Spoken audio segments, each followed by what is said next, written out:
Hello everyone, assalamualaikum mga upay na adlaw. For today's video nga pala ay kailangan kong mag-upload. So eto, nakita ko nga itong sobrang tagal nang nakadrops dito sa akin CapCut. Kaya gagawin ko na lang siya ng voice record kasi sayang naman kaysa i-delete ko. Kaya nga pala hindi na ako nakakagawa ng mga content kasi nga na-busy ang person na ito dahil nag-i-start nga tayong mag-business ng maliit. Kaya ito na-busy ang person of Violet Sea. Hindi ko na nga pinupost yung mga ginagawa ko kasi baka ma-evil eye na naman tayo. At ayan nga yung aking mod rubber, sabi niya picturean ko daw siya. So kaya pinicture ko muna siya. At ayan naman yung aking sister, brother.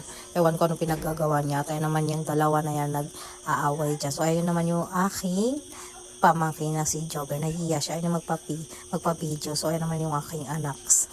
Ewan ko anong ginagawa niya. So ayun naman yung aking pamangkin na sobrang cute. So ayun naman si Bayaw. Umu-order siya, busy. So alhamdulillah dumating na nga yung order naming ice tapay. Sobrang sarap niyan guys. Nasa 8 to 10 siya. Yan yung nagustuhan ko. Tapos yung burger naman is 5 to 10. Tapos yung kanilang lomi, 5 to 10 din. Hindi ko siya masyadong nagustuhan. Ewan ko lang sa iba.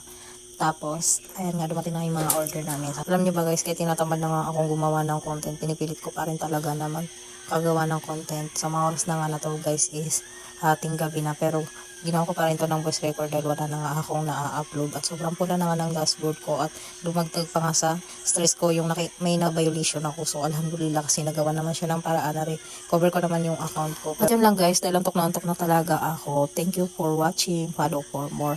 Masalama.